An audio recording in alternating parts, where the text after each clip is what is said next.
Kung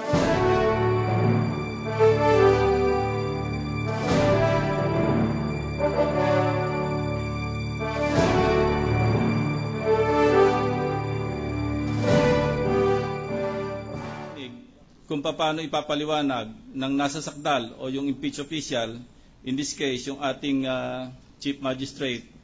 Dahil alam niyo po, sa mga naipresenta ng prosecution, tatapatin ko kayo, nagkaroon po ng doubt, in my mind at least, na meron talagang basihan yung impeachment complaint. Ngayon, ito po'y nakabitin po doon. Dahil gusto ko marinig yung paliwanag at pwede po mawala yung doubt in my mind kung maganda ang inyong paliwanag o paliwanag ng inyong kliyente. Tama po yun. Salamat po sa inyong pagbibigay paalala sa amin. Pero kung inyo pong mamarapate, pahintulot ninyong sabihin ko, hindi naman si Justice Cuevas ang ebidensya, Your Honor. Hindi nga we po. have to call for witnesses, we have to present documentary evidence to prove our point, Your Honor. Irrespective of what Justice Cuevas may be articulating here or postulating, that is nothing. Because Tama they po do not yun. consist of evidence, Your Honor. Pero kayo po ang lead counsel, kaya Tama. sabi ko, bayaan yung magabayan ko kayo para tama yung ating pinag-uusapan dito. Salamat po. Salamat po. Thank you. Thank you. So proceed. Senator Estrada, Mr. President. The President Pro Tem. Thank you, Mr. President. Isang katanungan lang puro sa lead prosecutor ng prosecution panel. Isang katanungan lang, Congressman Tupas.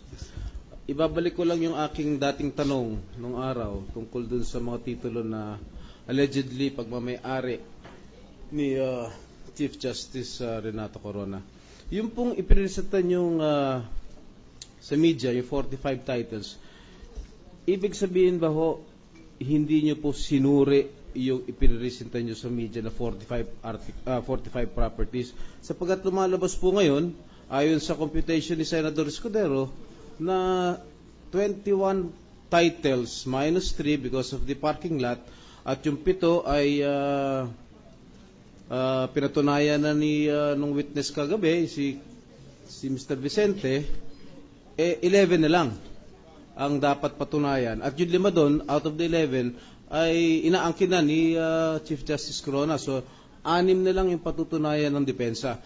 Ibig ba sabihin nung presenta nyo yung sulat ng LRA ay hindi nyo nilinis yung mga pagmamay-ari ni Chief Justice Corona basta lang ibin-broadcast nyo sa publiko yun? Did you just make it appear that Chief Justice Corona really or truly owns those 45 properties? Yes, una-una, mahal na Pangulo, yung hindi 6 na properties yung yung papatunayan ngayon kasi merong 21, at least 21 properties 21 yung in-offer. Minus 3 because of the parking lot, as I understand correctly. No, actually 24 siya, minus 3. Oh, Kaya naging 21 siya. Alright. Nung nag-request po kami doon sa Land Registration Authority at ang binigay sa amin nung araw na yon ay merong 45 properties. At may presumption of regularity. Ang sa amin po, sa isip namin, in good faith, may presumption of regularity. Yung official functions and acts of agencies, especially po yung Land Registration Authority, na siya po yung custodian ng records. At nailagay po namin yon sa aming motion. Actually, naalala ko, it was January 13 ata, nung nag-submit kami dito sa this honorable tribunal ng isang motion at na-attach yun.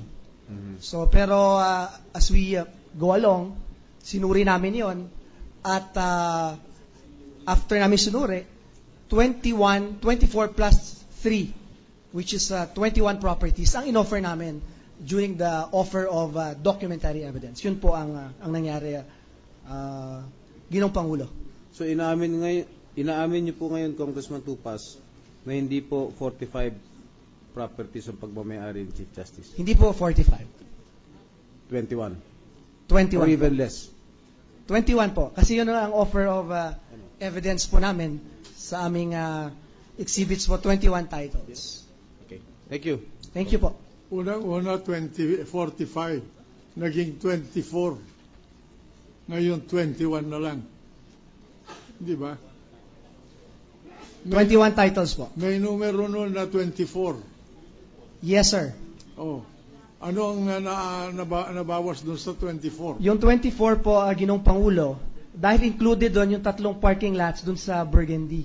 Pero, yung nakita namin, wala pa ng separate na titulo yung parking lots na yon, So, kasi kasama lang doon sa condominium certificate of title. Ngayon, itong sa 21, may kasama pa rin na parking lot. 3 po. 3 pa rin.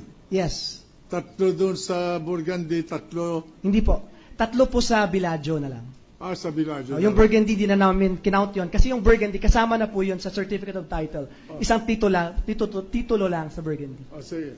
Salamat po. Okay. Mr. President, Senator Gingona wants to be recognized.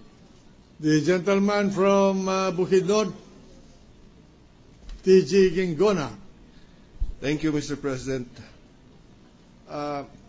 Justice Cuevas, gusto lang, may tanong lang ako, assuming, we have 21 properties, that the prosecution has presented, and assuming that you can explain everything, fine then. As far as the properties are concerned, that's fine.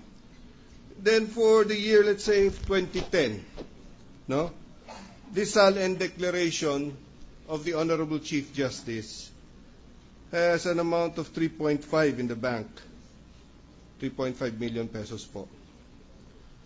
But according to the calculations presented, there's 31 million versus a declared of 3.5. May discrepancy po. Assuming again, sir, na may paliwanag din yun, ma-explain talaga, the thing that I would like to find out then is, how come the dollar account, hindi po nakadeclare dito sa SALN? At siguro naman nakalagay sa batas, hindi po ba, na one of the exceptions sa dollar account is that the depositor gives his consent. Hindi po ba? That's correct, Your Honor. Hindi ba you agreed with Senator Lacson that a SALN has to be accurate, truthful? By accurate, we do not mean centavo per centavo, peso per peso, Your Honor. I agree. Because I there are agree. cases on the point already wherein the exact amount do not tallies, and yet it was considered filed through merit, inadvertence, simple negligence. It is not a ground for administrative case, Your Honor. Now, may I go a little further, if you will allow me? Please do, sir. Now, there is no dispute as to several parcels of properties, Your Honor. Even in our answer, we categorically admitted, for instance, this Bellagio, Makate, Bonny Ridge, Burgundy, these are admitted, Your Honor. So there is no controversial to this. We have stated it in our SALN, Your Honor. It is not merely stated in there. When we filed our answer, we made a categorical admission that these properties belong to the Honorable Chief Justice Corona. Now, insofar as the dollar deposit is concerned, we have not yet gone that far, Your Honor. Because, Please, sir. Go ahead, please, sir. because, Your Honor, there is no necessity for revelation of this because this is covered by the exemption provided for under the foreign deposit account, Your Honor. Agreed. But there is no indication of its existence in the SALN. Well, anyway, Yes, Your Honor. I think that we should wait for the reception of evidence coming from the defense before we discuss these things. Very well, Mr. President. We will await the presentation. Thank you, Your Honor. Thank you. Thank you, Mr. President. If we are finished with the witness, May I you're just not. make a short statement? Your Honor, earlier I had closed and terminated my cross-examination. I made a mistake. I was reminded by my co-counsel that we had requested for 2 batches of documents. Maybe we be allowed to conduct You're additional asking permission for additional cross to when reopen the cross-examination? if necessary, Your Honor, when we see the documents tomorrow.